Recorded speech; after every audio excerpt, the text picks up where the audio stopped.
everyone, and welcome to Molehill Mountain, episode 193.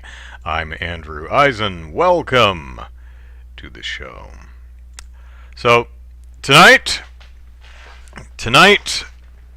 Sega, you and me, Sega, we're gonna have to have words, Sega, because this open dialogue between us, Sega, I think might help me understand where the hell your head is. I think it's up your backside. All signs point to head inserted firmly in backside. But, you know, looks can be deceiving. So, let's get right into it. So, there's been rumors abound that Sega was going to release a new console. And turned out to be true. For Sega's 60th anniversary, it is releasing a new Game Gear. Now, for those that don't know, Game Gear was a handheld made by Sega way back in the day. And it was a beastly little thing, especially compared to the Game Boy, mainly because you had to jam, I think, 6 AA batteries into that damn thing. It was a beefy boy, but you know, it did fairly well back in the day. Well, Sega has looked at Nintendo and looking at Sony, who was looking at Nintendo and said, you know, I see what Nintendo was doing with the retro consoles and then making them mini just so they're really kitschy and cute. So, should we do a Jaguar mini? No. Should we do a Saturn mini? Nah. Dreamcast mini? Oh, people would love that, but no, we won't do that. Let's go outside of the box. Let's make... Because what are handhelds but mini consoles? So what if we made a mini handheld? That's like a mini console. So we're going to make the Game Gear Mini.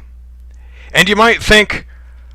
Okay, Jaguar was Atari. You're right, Jordan. Sorry. What am I thinking of? Genesis was the one before Saturn. So I don't know why I went to Jaguar. You're right. That is Atari. Sorry. Genesis. Pretend I said that. I'm not falling on my face. This is a good gesture right here. Don't know what that means. Waving it away, I guess. So Sega has said, okay, we're going to do a retro console. We're going to do it mini. And we're going to use our handheld. We're going to make a mini retro handheld. We're going to make a Game Gear Mini. No.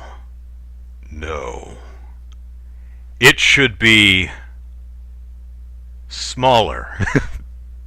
We're going to make the Game Gear Micro. We're going to make it so darn small that it's almost impossible to actually play.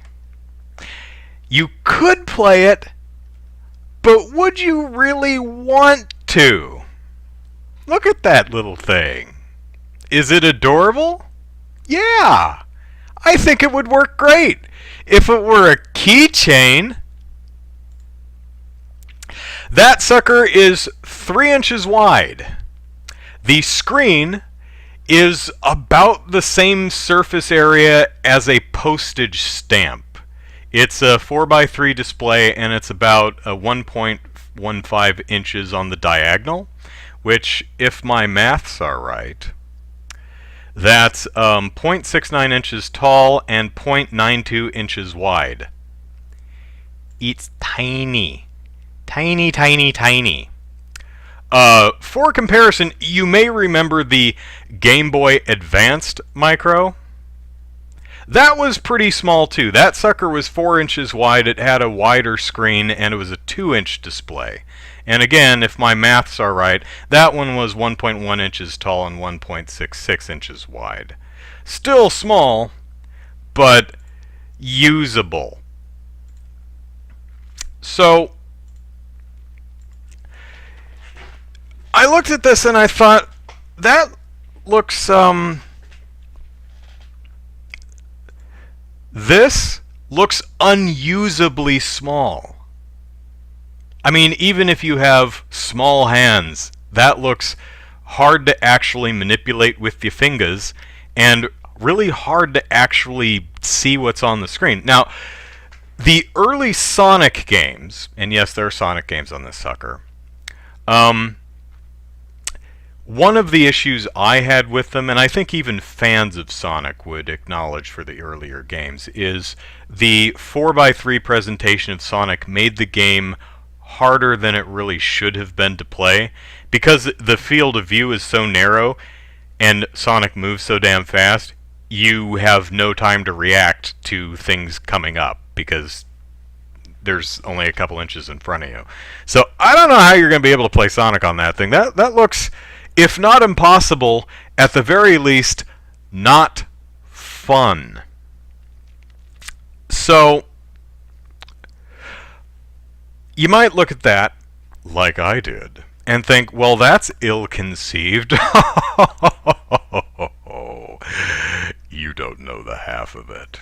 Now, the nice thing about the NES, the Nintendo Entertainment System Mini, and the Super NES Mini, and the PlayStation Mini, the nice thing about those is, one, they hooked up to your TV. So the only thing mini about them was the actual console. The console was small. Just the box. Hooked up to your TV. You could play it on a big-ass TV. The controllers were regular size. They're fine. This, so far as I know, does not have a TV out. You are playing it on the little screen. It does take less batteries than the original. I think it only takes 2 AAAs. So, but anyway, as I was saying, the nice thing about the Nintendo's retro consoles is they hooked up to your TV, and they also had a plethora of games built in. The NES had, I think, 30. The Super NES had 21, maybe 22, something like that. I think the PlayStation one had 30 or so. So a decent assortment of games for $80 to $100. How many games come on? Come to the Game Boy. I'm sorry, the Game Gear Micro. 16. That's. I'll get into what titles they are in a minute, but there's only 16 games. Okay. Also, the Game Gear Micro comes in 4 different colors, so you can pick your favorite. That's nice. But Sega said, wait a minute. Why put all 16 games on one of these things when we could put 4 different games on each color? That way, if you want all 16 games, you'd have to buy it 4 times. How much does it cost? A direct conversion puts it about 46 American dollars, but my guess is if it came out here, it would be rounded up to $49.99. So we're looking at about $50 for one of these things, and if you want all 16 games, you're looking at $200, not including sales tax. Again, by comparison, for $100 or less, you could have about twice the number of games buying one of. And it hooks up to your TV and is actually, you can see what you're playing. But it appears that Sega said, hey, this tiny little screen that you can't see that makes the games unfun, if not unplayable. Hey, you remember that accessory for the Game Gear, which was essentially a magnifying glass that you strapped to the top so you could make the screen a little bit bigger? Oh yeah. Oh yeah. They got one of those for the little Game Gear Micro. So that's nice. I haven't seen any dimensions on this, but it looks like it would blow the screen up, double its size, so now you've got a 2-inch screen on the diagonal instead of 1.15. So it looks like it would make it roughly about the size of the Game Boy Advanced Micro, maybe. Okay, that's nice.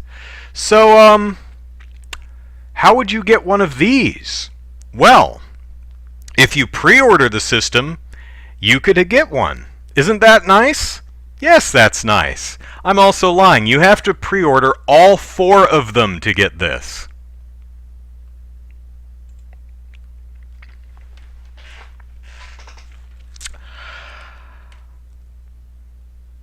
Well, Sega, I'll pass. I don't know about anybody else, but I'm, putting my chip over in the no column. It's kind of like, to me it looks like you brainstormed, how can we make the most unappealing product possible? Like, I think there's a market for a retro Game Gear, but one, it's too tiny. It looks too tiny to use. Maybe if I tried to use it, I'd be like, oh no! No, it's really great! No, I'm really enjoying this. Who knows? Haven't tried it myself, so maybe it's great. But you made it too small. So small it's nigh unusable. And there's only 4 games on them. Only 16 in total. I have to buy 4 consoles to get all 16 games. That value proposition just isn't there. And if I want the magnifying glass, which I think everyone will, you have to pre-order all 4. If I were to extend one of the fingers of my right hand in your general direction, Sega, which one do you think it would be? Got a 1 in 5 shot. Not terrible odds. I'll narrow it down for you. It's not this one. So, let's narrow it down even further. Does this mean anything? Actually, if you watch anime, it does. It's not this one either. How about this? No, probably not. How about that? I might be doing this in a very accusatory manner, or maybe even this. No, I think you could narrow it down onto which finger I would be extending in your direction and how my hand would be oriented while doing that, front or back. I think you can figure it out. On the other hand, you do seem to think that this is a good idea. So, so who knows?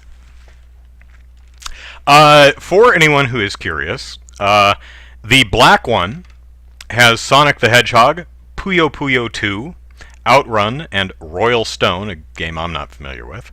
The light blue one has Sonic and Tails, Gunstar Heroes, Sylvan Tale, and Baku Baku Animal. Those last 2 I'm not familiar with. The yellow one has Shining Force Gaiden, Shining Force Gaiden 2, Shining Force Gaiden Final Conflict, and Nazo Puyo Arle no Rokes. I don't know what that last one is. And the red one has Megami Tensei Gaiden Last Bible, Megami Tensei Gaiden Last Bible Special, the GG Shinobi, and Columns, which is a puzzle game. I'm at least familiar with that one. So, not a bad mix of games. I mean, a fairly eclectic mix. You've got some expected Sonic stuff. Although, it is interesting. I mean, they do seem to be themed a little bit. But I think they'd, jam, like, all the Sonic games on the blue one, rather than... But they're spreading them out. I mean, kind of like they do with the yellow one. They've got 3 Shining Force games on there. I don't know. Maybe this thing will sell like hotcakes, assuming hotcakes sell really well. I have no idea. I've never purchased a hotcake myself. Am I missing out? I hear they are the gold standard by which all other sales are measured. So, yeah, my very humble opinion as an armchair gamer is this is one of the most ill-conceived ideas I've ever seen as far as a commercial product release. Good luck, Sega. Rooting for you. So let's see what the chat's been chatting about. Hi, chat. Sorry I've been ignoring you. I just had to get that off my chest. Scrungle says that looks like a keyring add-on that I buy at GameStop. Yeah. Dreamcast Mini would sell better, says Jordan. Yeah, I think a mini retro console like the Nintendo and Sony ones, only for the Dreamcast. I agree. I think that would be huge. It would not surprise me if that actually comes out at some time, at some point.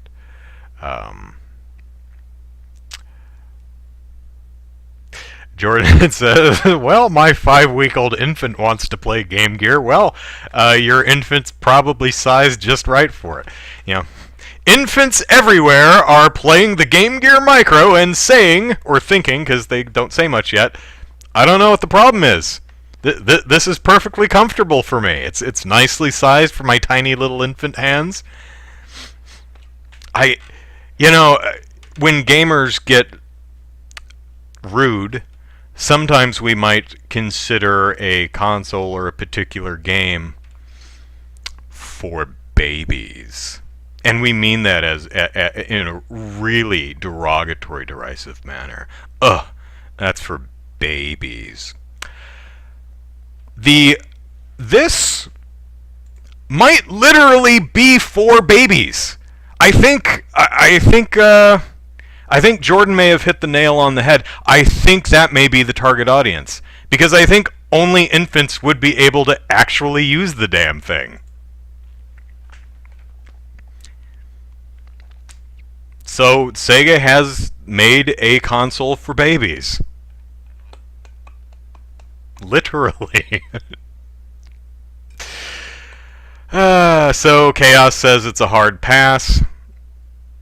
Would have been better to just announce a Game Gear collection for current systems. Agreed. Jordan says, I was a Sega ambassador, and the media asked me why the Game Gear was made. I'd say we did it for the lols.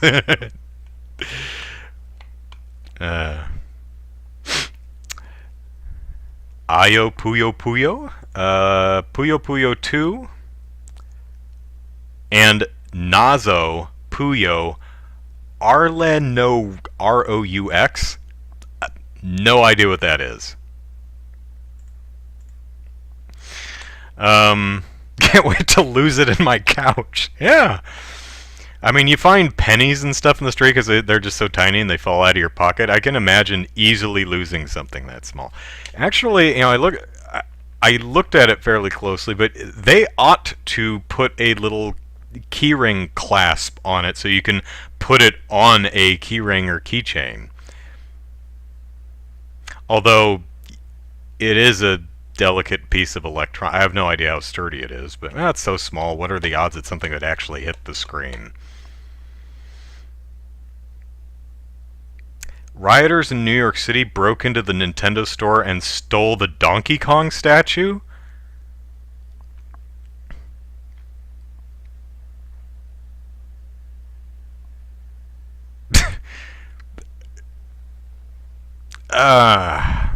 Really?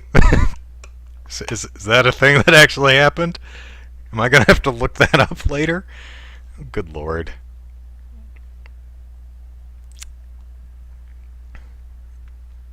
Well, I hope they didn't steal the what was it? That Game Boy that was in the Gulf War at some point and got blowed up and is half melted but still runs. Actually, yeah, Jordan has a point. What if they didn't steal the statue? What if they stole his bananas and the statue animated and chased them out of the store and down the street? Ah. So, yeah, Sega, I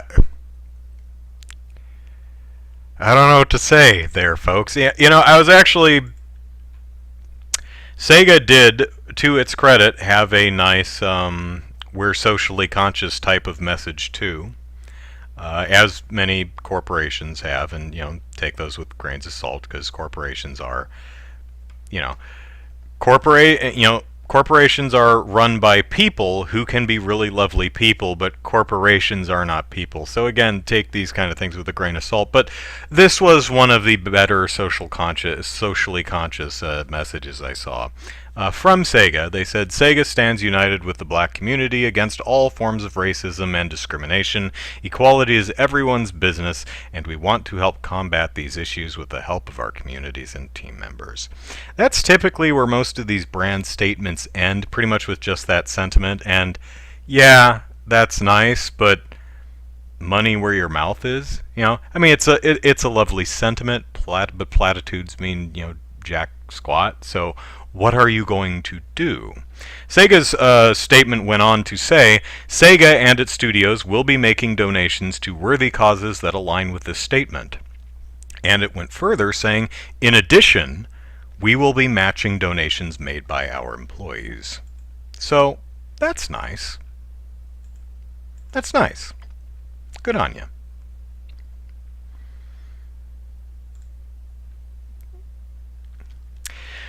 Scrungle points out most of the brand statements feel like a copy and paste. They get praised for doing jack.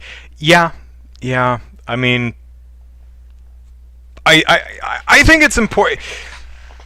I don't think it's as important for brands or companies to do that. I do think it's important that people know where people stand, that people are good people. Like, I would assume, I would hope that my audience, both of you, are operating under the impression that I am a flawed, certainly, but at the very least, decent human being who constantly strives to be even better. I hope that's, at the very least, what you think of me as a person. But what if you found out that I was just like a horrible bigot? That would probably be really disappointing at the very least. You have a personality on YouTube or some entertainment platform that you've been following and whose work you've been enjoying for days, weeks, months, years. And then suddenly you find out that, oh no, oh, he's a sex pest. Oh, he's a bigot. Oh, he's both. Oh. That's horrible in and of itself, and in addition to that, it's hard to enjoy his damn work. So it's really... So I think for individual people to occasionally, on their own platforms in their own ways, to say, hey, everyone who cares about what I think, here's what I think, just to set your mind at ease that I'm not a horrible human being, I think that's fine. I think that's good. But for brands and corporations, I don't think it hurts anything, but I agree with Scrungle, was it? Yeah, Scrungle. For it comes off as calculated. And of course, for actual individual people, it can be just completely calculated. Like, ooh, here's a trendy thing I'm going to say because it's what's expected of me. So, yeah, I guess it does come down to words are nice, actions are better, and you hope that people who say nice words also back them up with actions, even if they're the type of person who generally doesn't like to talk about the actions. And I'll admit I'm one of them. I'm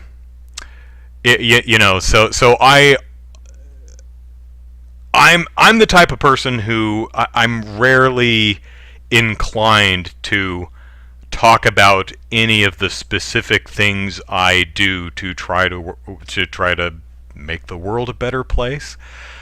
As such, I am less inclined to put out big solidarity type statements. Although I will, if I can think of an entertaining, at the very least entertaining way to phrase something, I will usually put something on social media that at least lets people who follow me for whatever reason know where I stand so they can make informed decisions on whether they want to continue following me or reading my stuff or consuming my work. So, that's what I think. Blizzard. Yeah, Blizzard. Oh my god, Blizzard is just so bad. For those of you who don't know, Blizzard did a bad. It's done many bads, but it did a particular bad last fall. And if you didn't hear about the bad that Blizzard did, hearing Blizzard apologize for it would not cue you in to what that bad was. Like if I do something bad, which I never do because I'm so perfect, except those times when I screw up and say the Jaguar is a Sega platform and not Atari. Other than that, perfect, flawless. Blizzard. They had it was the BlizzCon in early November, and they get out there, and I forget the dude's name, Alan something or other, gets out there and very contritely says, "We did a bad, and we listened, and we're still listening, and we hear that we're listening because you're talking, and we're listening to what you're talking, so we hear you, and we're going to work to make sure that we keep listening, and here's Diablo 4. And the crowd goes, Diablo 4! And many of them would stand there going like, I'm sorry, was that an apology? Let's pretend I'm out of the loop here. What exactly are you apologizing for? And what did you do to correct what you did wrong, and what steps are you implementing to ensure you don't screw up in the same way again? 3 rather important parts of an apology, I think. Acknowledge what you did wrong, specifically. Explain what you did to at least attempt to mitigate whatever harm what you did wrong caused, and detail what steps you were taking to ensure that you don't do it again. Blizzard failed on all 3 fronts miserably, which makes cynical jerks like me think that they're not very serious, that they're not actually sorry, that they're not actually going to do anything different. Hope I'm wrong. Let's see. Jordan says, proposes a type of, one of those black background, white text messages. We're a video game company and have nothing to do with social politics as a company. But as humans, we feel bad for the current ongoings in the world. Not bad. My initial response to that is, well, that's unnecessary, isn't it? But then I immediately start thinking about the number of people I see who seem to really consider brands and companies people and their friends. you know, couldn't hurt. Yeah.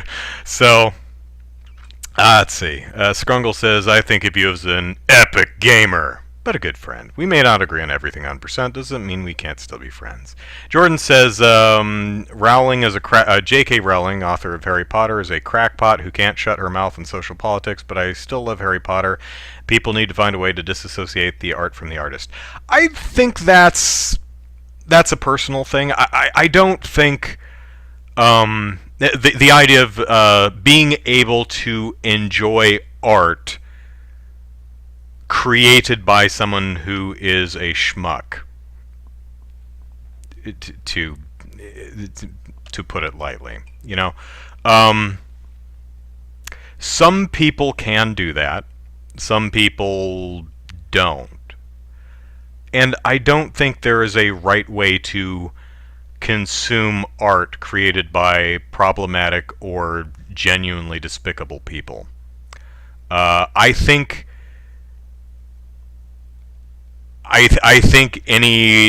pretty much any approach is valid. I think if one is personally able to enjoy a work regardless of how crappy the author might be, perfectly fine. And I think any other people who are like, you know what, finding out that this person is a schmuck just really kills my enjoyment of the work. I think that's valid too. Me, it kind of a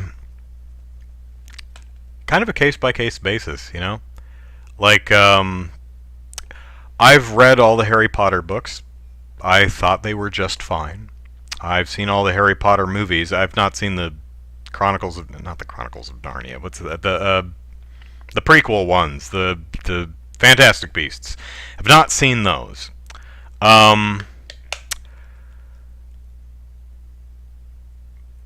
Rowling is not a good person in at least one specific way. I don't know much about her because I don't follow her on Twitter or read interviews, but I have heard her say enough things to go, that's uncool, and you're not someone I want to have lunch with. And I hope you realize you're being a schmuck in this particular area and learn why you're being a schmuck and stop being a schmuck. Knowing that about Rowling, though, can I still enjoy Harry Potter? Hard to say, because I will probably never read Harry Potter or watch Harry Potter again. I was never planning on it. So, Ghostbusters is my favorite movie. But if I found out that Ivan Reitman was a horrible sex pest, I have not heard anything remotely like this. I'm just as a complete hypothetical, who hurt a lot of people over years and years in the industry. Would I still be able to watch Ghostbusters? Would I still be a fan of the movie? I think I would, just because Ghostbusters has just been such a big favorite of mine for nearly my entire life. I mean, I guess it's somewhat analogous to continuing to love family members who you don't like anymore, So I don't think there's any one correct way to respond, and I don't think there's any necessity for it to be consistent work to work. That's how I feel about that. Scrungle said, "Oh, I'm talking about how they banned Blizzard banned the Free Hong Kong players for saying Free Hong Kong." Yeah, it's exactly what I was talking about. Let's see. Yeah, Scrungle goes on and says, but this happens, and they go out of their way to show support.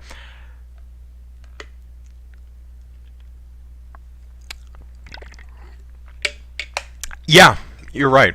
And again, cynical jerk, it comes off as financially motivated. Now, I'll admit, if financial motivation gets you to do the right thing, I'll take it. You know? If it's between not doing the right thing or doing the right thing but only because it makes you money, okay. You know? I wish that weren't the way. I wish every person in the world, and by extension the companies they run, just did the right thing because it was the right thing and made them feel all warm and fuzzy on the inside.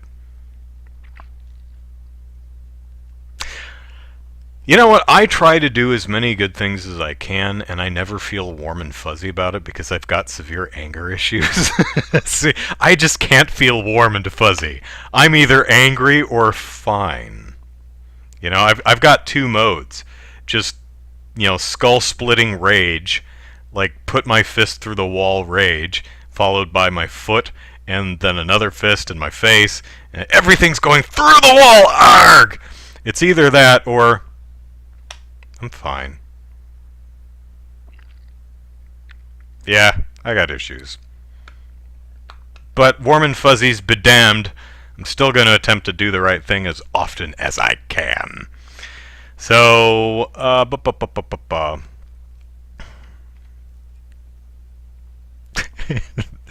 Jordan, you're not someone I want to have lunch with. Damn, why so harsh, Andrew? Yeah, I don't know. Sometimes I know right where to hit people, where it hurts.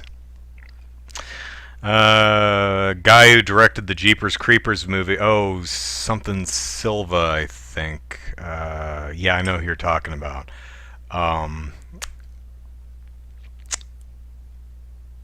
Yeah, he's a scumbag. And another thing about consuming media, authored at least in part by terrible people, is a lot of people work on most of the media we consume these days. A lot of people. And part of the calculus, for me at least, is it's not everyone else's fault that there was one, God forbid, two or more horrible people associated with this project. So, you know, something else to consider.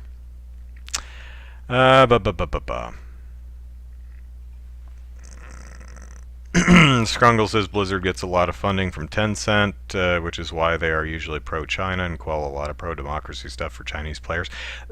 Blizzard says no, but I don't believe them because their actions, I agree with what I think you're implying there, is Blizzard's actions appear to support the conclusion that they silenced players who were outspoken against the Hong Kong protests last summer because of their financial stake in the region. You know, China doesn't want to hear that stuff, so China might say, "Hey, Activision Blizzard, you know, if you let people say that stuff, we're gonna pull out, and you will still make several $billion every year, but you'll make less billions of dollars." And Blizzard does not seem to be okay with that. See, me personally, I'm not a billionaire. I don't make billions of dollars a year. But if I did, I would like to think that that would be enough for me. Like, if I made $5 billion last year, and I was on track to make another $5 billion this year, and someone came to me and said, "Hey, Andrew," and I said, "Yeah," and they said, "Tell you what, do the wrong thing or you'll only make $4 billion this year." would I do the wrong thing to make $5 billion? Or would I do the right thing and settle for $4 billion? And this is on top of the $5 billion I made the previous year and whatever enormous amounts of money I made in the years prior to that. I don't know, but I would like to think that I would be okay making less billions, still billions, but less billions, by doing the right thing. Because if I didn't, in my very, very humble opinion, I would be a scumbag. And I don't want to be one of those. But who knows? I don't make billions of dollars a year. So, hey, 42 minutes. Let's move topics. Baten Kaitos is a game that came out in like 2003 or so for the GameCube. It's an RPG. It has a card-based battling system. Very cool one. I really like the game. I never beat it. I've been playing it off and on for over 15 years. I played it, I think, first in 2005. And I got up to a point in the game where there's kind of a ship shoot 'em up sequence, which comes completely out of the left field. There's nothing like this in the game, and you have to face waves of bad guys. Now, if you successfully shoot down each wave, I hope I'm remembering the sequence correctly. If you successfully shoot down each wave, you get a special card to use in your battle system. I don't know if all of them are, but enough of these cards are exclusive to this sequence that you have to play the sequence perfectly or you will permanently miss cards. So back in 2005, I played through that sequence a couple of times, just could not get through it perfect. I could get through it. Getting through it's easy. Getting through it while collecting all 7 cards or whatever, really tough. And I got frustrated and I hung it up. I picked it up again about 5 years later, around 2010. And I think I started from the beginning. I think I started over. Got up to the same area and still had the same problem. No, I think I actually got through it, and I'm finally through it, but I was like so done by that point that I stopped playing and picked it up again another 4 or 5 years later. So I think it was like 2015 was the last time I played it. And I played it a little more, and I got caught up in another game. Well, I pulled out the game again this week, another 4 or 5 years later. I swear to God I'm going to beat the damn game this time. Turns out where I left off last time was just before you switch over to Disc 2. If you remember, GameCube had the small little mini discs. Baten Kaitos is a 2-disc game. So I'm well into Disc 2, and it is difficult picking up an RPG 4 or 5 years later because you forget who everyone is and where things are. And I'm kind of at the point of the game where you're starting to backtrack to old areas. They're like, oh, you remember the thing and the place? We're going to need that. And no, I don't remember that at all. So I actually did have to pull open an FAQ a couple of times going like, I don't remember where this is. Still a fun game. I'm still enjoying it, and I swear I'm going to beat it this time. It's been like 15, 16 years in the making. I swear to God I'm going to beat Baten Kaitos this time. Or I may get distracted by something shiny and hang it up and then try it again in 2025. So, hello Suzanne. Lyrically C, haven't seen you in a while. Hey. Jordan says, Grandpa Andrew, it's 2050. Why are you still playing this GameCube game? Collector's item? Oh, hang on. Is this a collector's item? With the manual and everything? See, this is disc 1. I'm on disc 2, which is currently in my Wii because I gave my GameCube to my sister. Not a controller. I kept the controllers. I just gave her the GameCube so she could play Animal Crossing. Hey, Kelly, if you're watching, stop watching because I'm going to spoil a possible birthday or Christmas present. So I was planning on buying her a Switch and Animal Crossing just for the hell of it. And then the pandemic happened.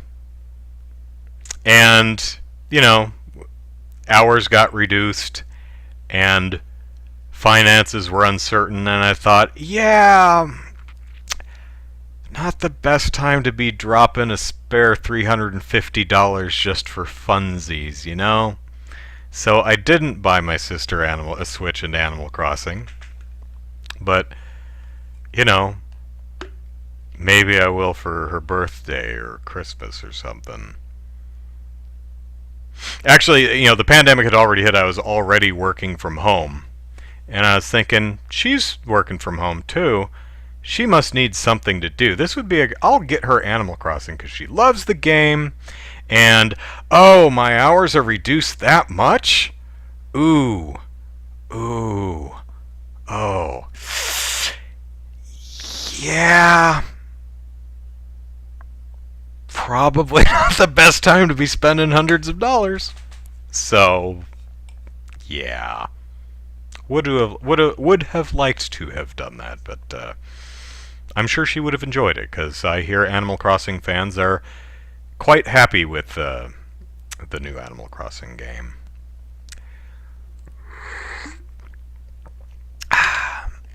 Oh, another show and tell thing. Hang on.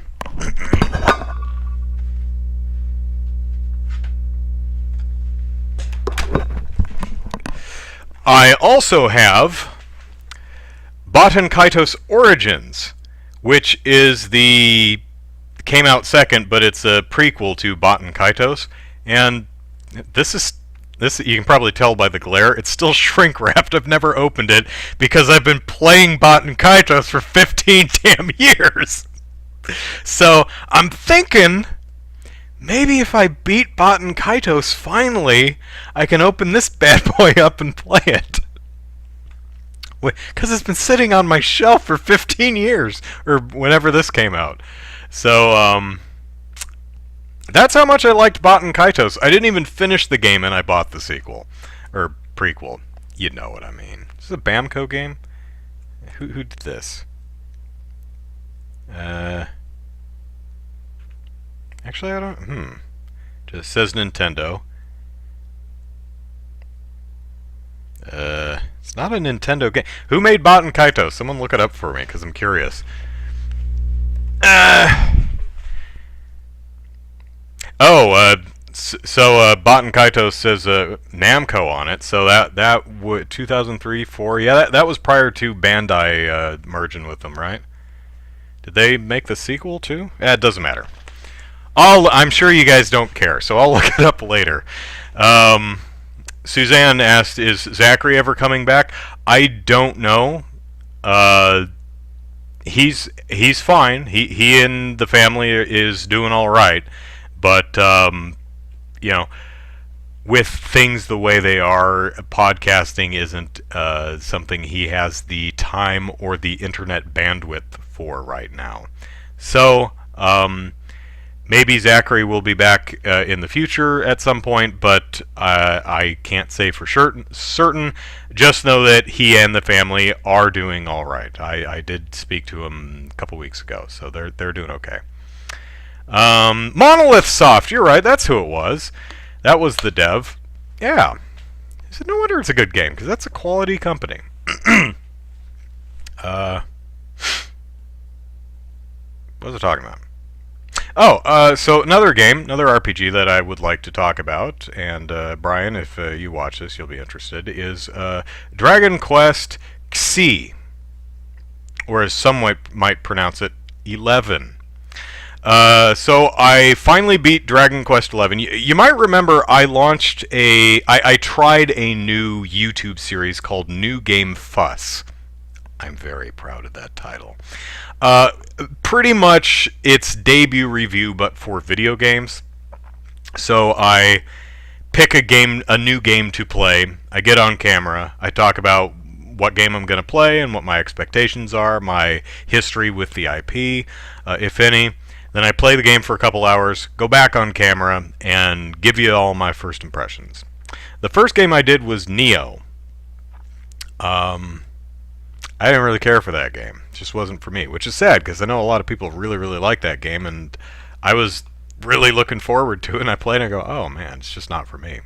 The second game I did for New Game Fuss was Dragon Quest 11. And this was back in like November. So I've been playing the damn game for like 7 months. It took me about 180 some odd hours to clear it. Over 6-7 months. And I'm happy to report that it's a very lovely game. I quite liked it. It's interesting because the game has a I wouldn't call it a new game plus. I would call it there's more to do after the credits roll.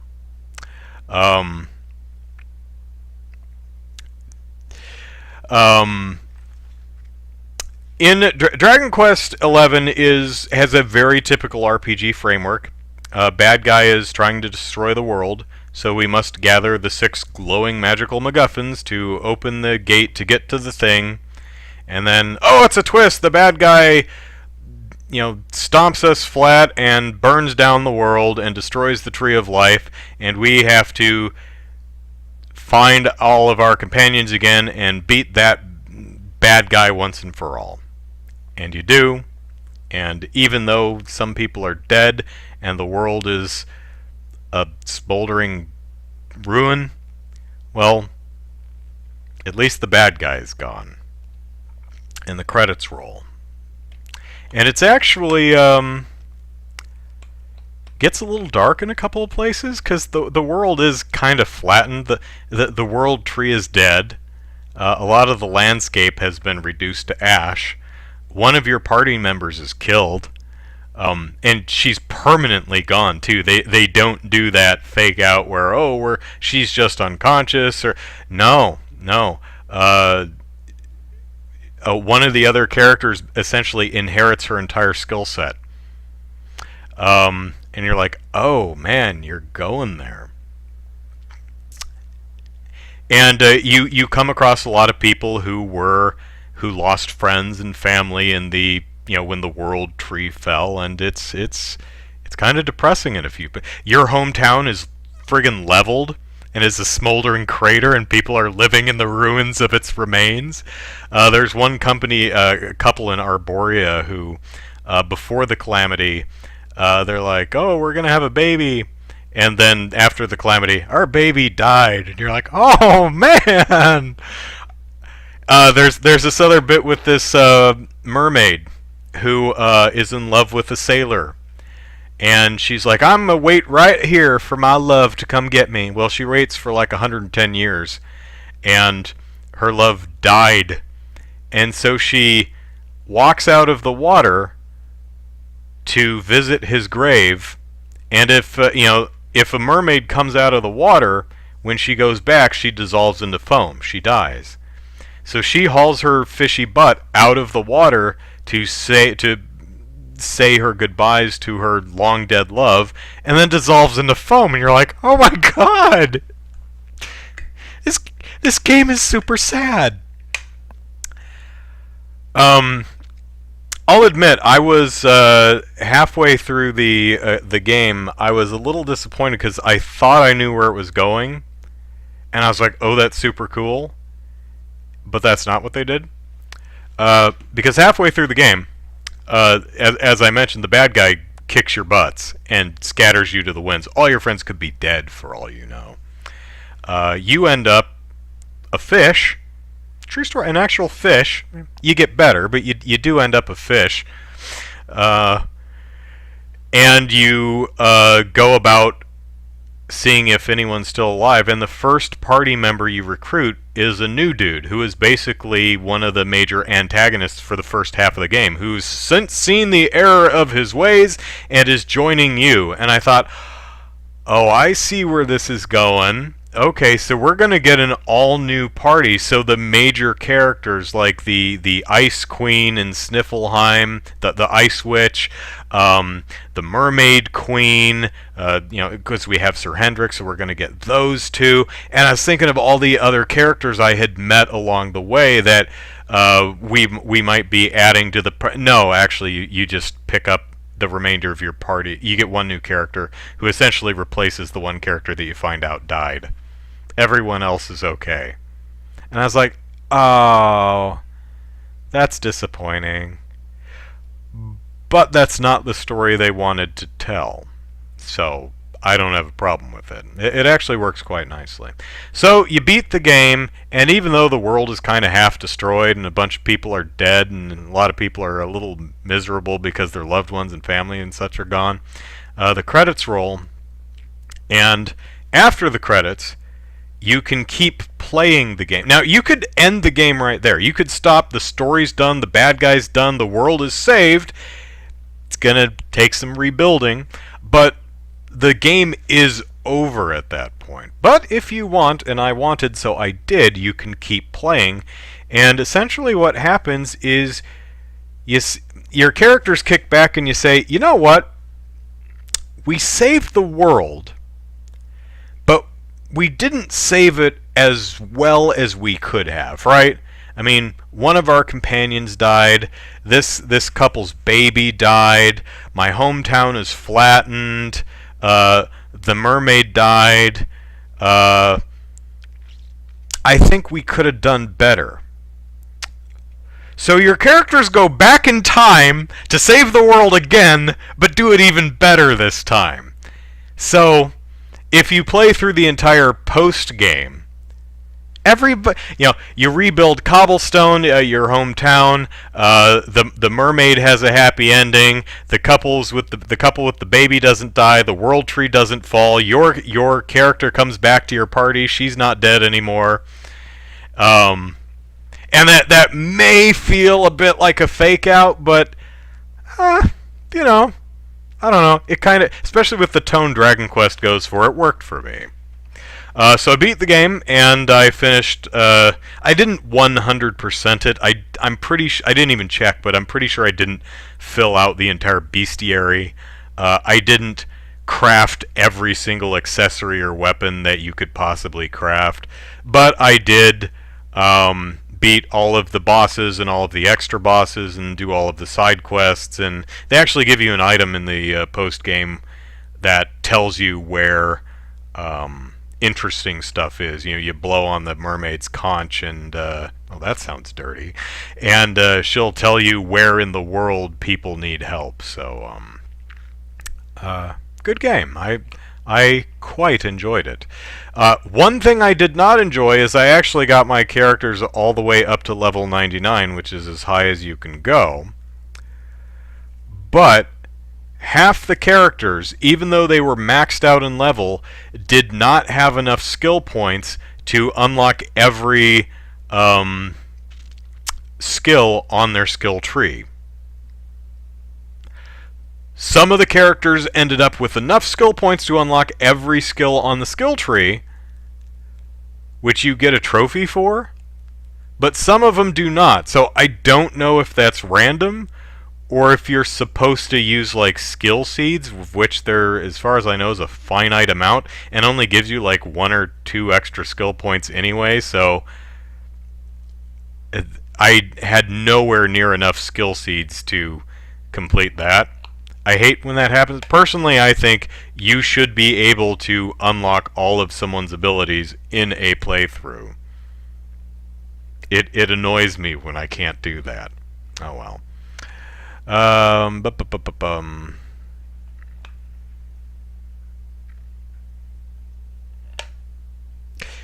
Lyrically, see, did I play Tales of Symphonia?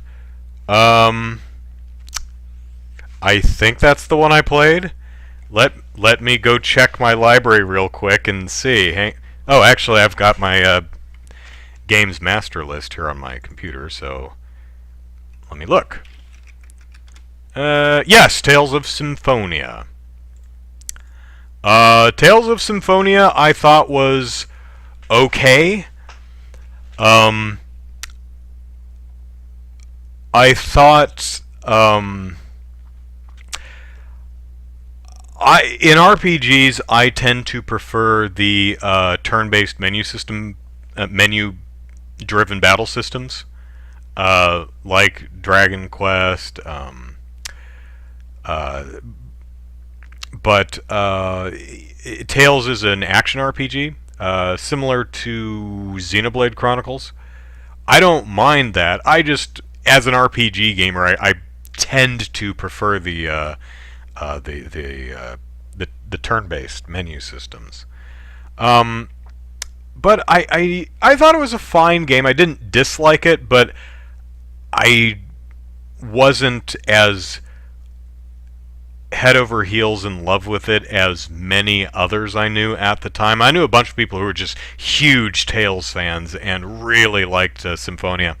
I thought it was okay. I thought it was fine. There was a lot I liked about it. I've mentioned this in the past, but one of the things I really like doing in games is um, working to make a certain place better, making the world a better place. Essentially, it's one of the reasons I like these RPGs, because I have the power to walk around, punch evil in the face, and tangibly make the world a better place for me and everyone else in it. And damned if that is not a satisfying fantasy. So I especially adore sections in games like when a city gets flattened and you get to work to help repair it. Like Colony 9, I think it is, in Xenoblade Chronicles, rebuilding cobblestone in Dragon Quest 11. Although I think that could have been done better, because essentially you just complete 4 different quests and then suddenly the town's better. There's very little of it getting progressively better. Tales actually has that too. Tales of Symphonia has a town that gets flattened, and if you dump money into it, it gets better. Skies of Arcadia has a bit where you establish a home base and you recruit people and build it up to this wonderful home. Okami's entire game is kind of set up like that, where you're wandering through kind of a desolate area and you draw circles around trees to make them bloom, and then you beat the boss of the area and the green grass sweeps over the hills and you just move through the world, making it a vibrant, lush, beautiful place. I love that. To me, that is really, as a gamer, that is really satisfying. I love that kind of stuff. So Chaos says Skies of Arcadia needs a remake and sequel so bad. I mean, I guess you could kind of consider Legends on the GameCube a remake. I wouldn't. I would call it a re-release with some extra stuff. I never played the originals Dreamcast. I think the GameCube version rebalances like the enemy encounter rate, which I hear on the Dreamcast was just way too high. For those who don't know, Skies of Arcadia has the random encounters enemy system. So you'll be walking and suddenly and you're fighting an enemy. Modern RPGs typically do it like the modern Dragon Quest games do, Xenoblade Chronicles. You see the monster running around in the field, and if you don't want to fight it, you walk around it, right? From what I hear, the Dreamcast encounter rate was just frustratingly high. I never had a problem with that in the GameCube. I hear they rebalanced it. And they also added a new character, but yeah, Skies of Arcadia is one of my favorite RPGs. It is a wonderful game, and I absolutely agree that there should be another one, because I would really like to see what those characters are up to. I love that world. I love the characters. I thought it was really great. Let's see, what are we talking about in the chat? Jordan says, I wonder if Nintendo will go sell a Game Boy Micro Mini. I mean, if the Game Gear Micro sells well, Nintendo might say, let's take our 4-inch Game Boy Advanced Micro and make a Game Boy Advanced Micro Mini. A game console should not be a choking hazard, companies. Come on. Someone asked me about a Discord server.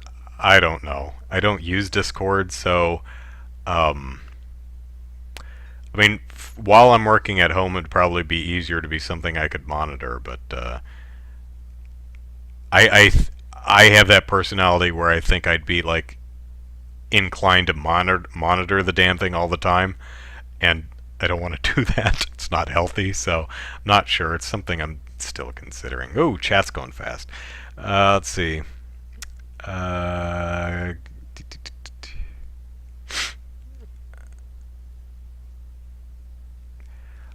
Jordan says, have I played the 2016 Ghostbusters Dungeon Crawler game? I did not, no.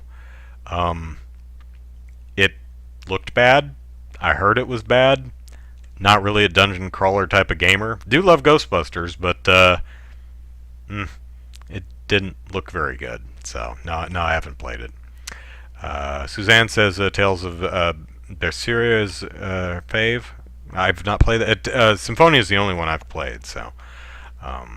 there was another. I don't know. I don't think it was Berseria. I think it was. Don't remember. But there was another Tales game on the Wii after Symphonia, and that one just didn't even look very good to me. So I didn't even pick that one up.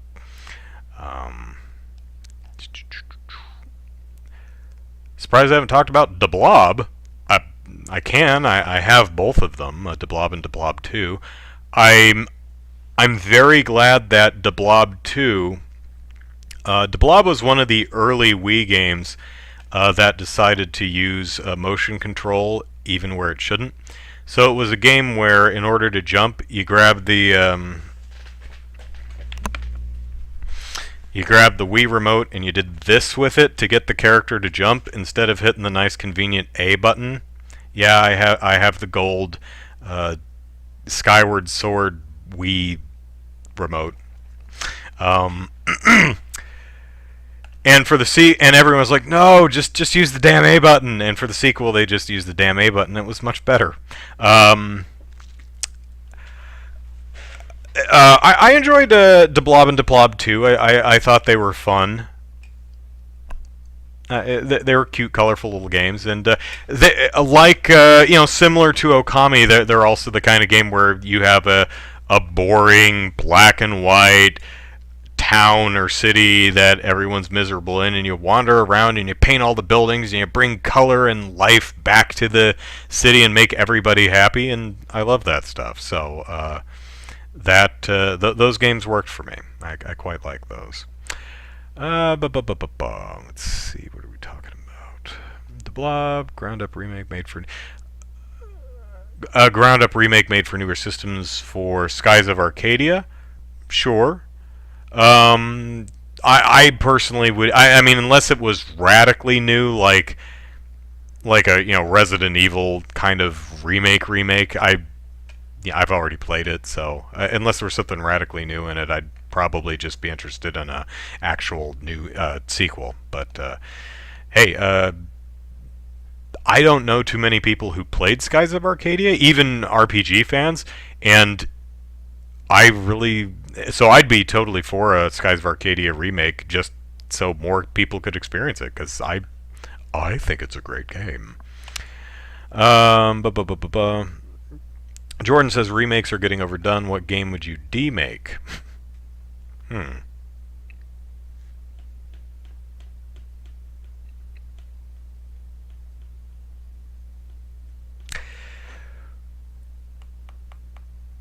Imagine an 8-bit version of Monster Hunter. What would that be like? That could be... I imagine it would be something like Similar maybe to Mega Man, only without the levels. Maybe it would have like the levels you wander through and pick up supplies that you can use against the boss at the very end, and the boss gives you pieces that you can continue to use to build better things so you can be better with the boss. I don't know. I actually I can picture like an 8-bit Uragan or Rathalos or something in a single screen battle arena. It's kind of, I'm thinking of a complete side scroller, not top like Zelda top down. I'm thinking of a full side on 2D side scroller. That could be interesting.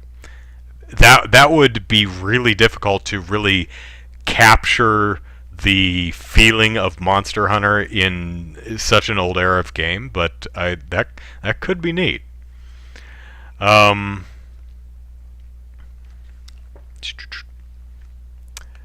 Chaos says I missed my GBA Micro, vanished when I moved. If I remember correctly, the Game Boy Advanced Micro was backlit compared to the SP, the Game Boy Advance. The clam. What I'm doing here is the clamshell design of the Game Boy Advance SP, which I think was frontlit, if I'm not mistaken. So at least the original versions of it was. So I think when the Game Boy Micro came out, it actually had a better screen because of the backlighting.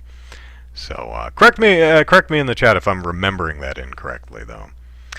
Lyrically C says, how would a Gem and the Holograms RPG go? That's a good question. I mean, you would have to have... I mean, maybe it would be something like...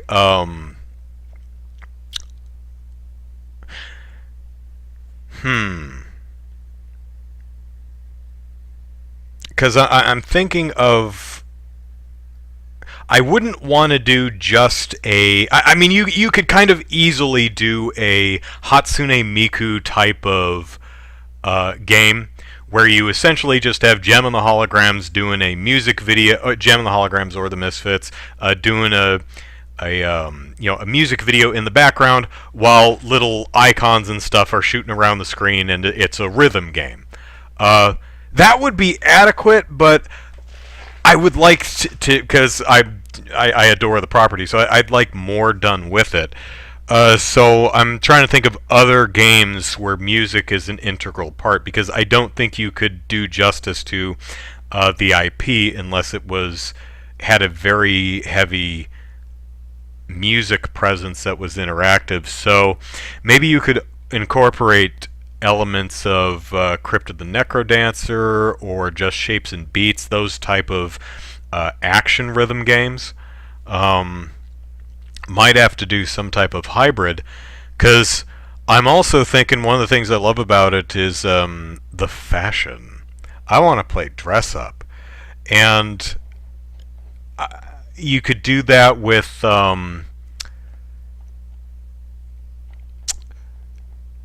maybe different outfits that you could combine different pieces of to give you different advantages, much like the different weapons and items and stuff in Crypt of the Necrodancer. You know, they'd give you certain buffs or something. Or it could just be a fun thing like, design your own clothes like the Able Sisters in Animal Crossing or something. Maybe it would be a hybrid game like, okay, here's how it might work. Here's one way you could do a Gem and the Holograms game.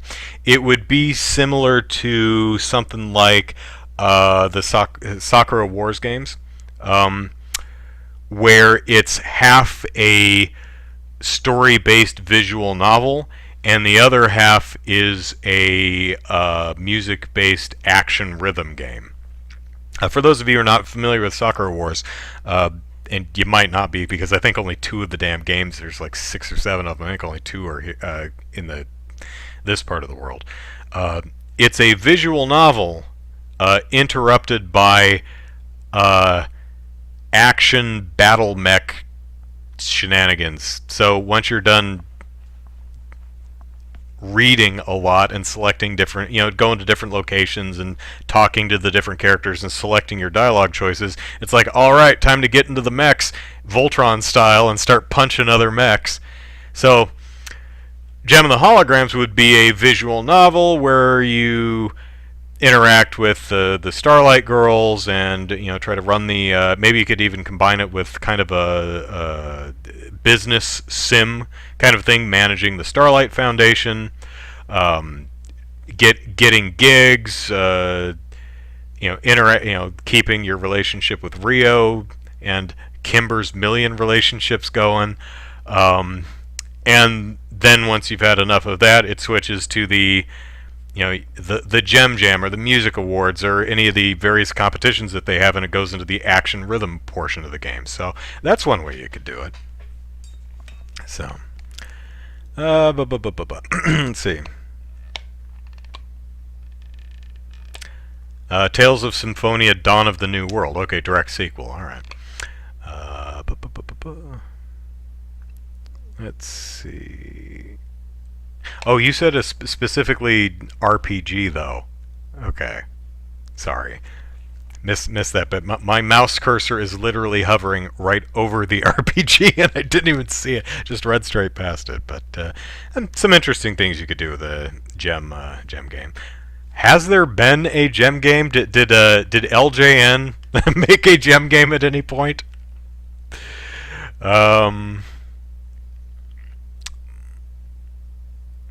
Gem Elite Beat Agents. Yeah, you could, like I mentioned, you could do it like that, or Hatsune Miku, or Guitar Hero.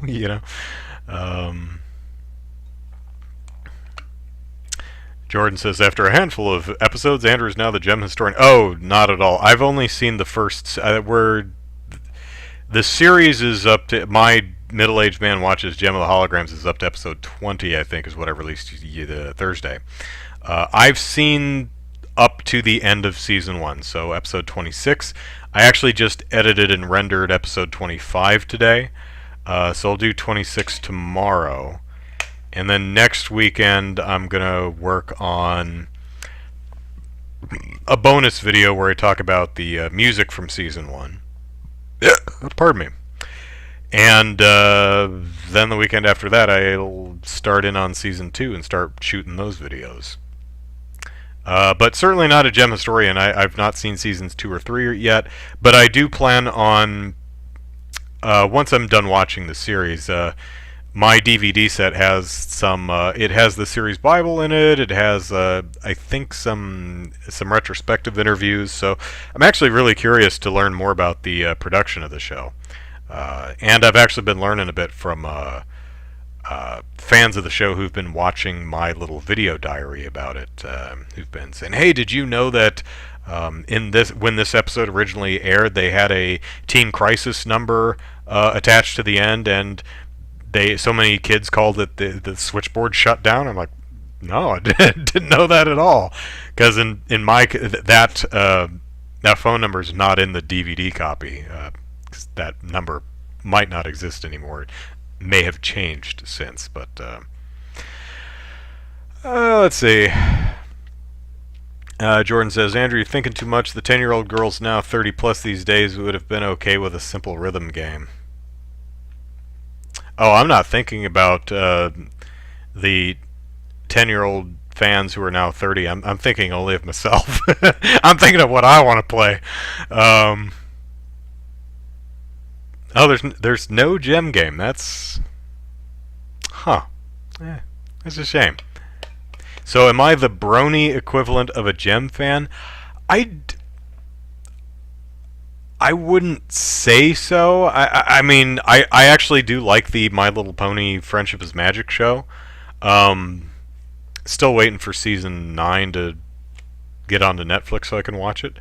I actually really do like the show, but I've never considered myself a brony because it feels to me that, I mean, it depends on how you define it. If brony just means fan of the show, then yeah, absolutely. But if brony means like super fan of the show to the point where you don't just watch the show, but you like collect merchandise and go to the conventions and such, then no. And the same thing would be with Gem. I'm a big fan of the show, but I don't own any of the dolls or there is a Gem fan convention that is done, and never been to that. Probably not going to go, and unless the organizers invited me to make fun of me. It's like, look at this doofus. Spent 7 months making a video for each of Gem's episodes. So Scrungle says, I remember some cursed stuff coming out of the My Little Pony stuff on 4chan. Yeah, that doesn't surprise me. You want to send me a Gem, Barbie? If I could have one of the Gem dolls, which one would it be?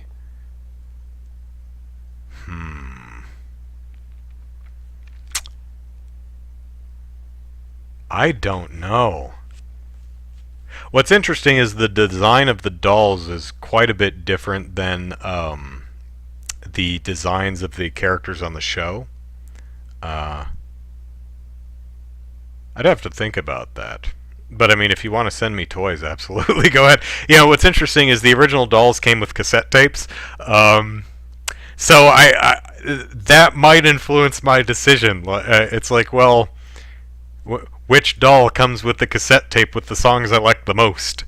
Although, do I have anything currently that can actually play cassettes? I don't know if I have anything in this apartment that will actually play cassettes. I do have a VCR.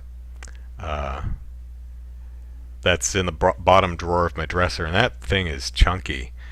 When I moved into this apartment, I took all the stuff out of my drawer so I could move them, and I came across my VCR again. I'm like, oh my god, this thing is huge. I forgot how big these things were. It takes up my entire drawer. So. Lyrically says Pizzazz with her vocal scream. That would be hilarious. The actor for Pizzazz has a really funny uplilting wail or screech that she does when she's really frustrating. She starts in her chest with a growl, and it goes up into a. It's hilarious. I love it. I've actually pointed it out a couple times in my series. It would be funny if the Pizzazz doll like had a pull string on the back and she made that noise every time you pulled the string. That'd be great. That's right. Someone breaks into your home, scare them off, Pizzazz. That'd be great. So, a friend of my sister's is a. Would he consider himself a cosplayer? I guess he would. I keep telling him he needs to put out a calendar because he's amazing at costumes and stuff. But he had my favorite thing. I'm telling you about a person you don't know at all. But my favorite costume of his was him from Powerpuff Girls. That was hilarious. But my second favorite is he dressed up as Pizzazz once, and it was really good. So, all right. It's actually 8:30, so we'll call it a night. But hey, if you want to hang out with me tomorrow, noonish, well, literally noon o'clock Pacific Standard Time, I will be playing. What am I playing tomorrow? Hang on, I know what I'm playing. I wrote it down.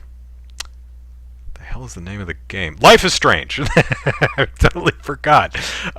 So I'll be playing Life is Strange tomorrow, couple hours, unless it breaks or I really, really don't like it. Interesting thing about Life is Strange is I actually played it a year or two ago, and I stopped after about 5 minutes because I hated it.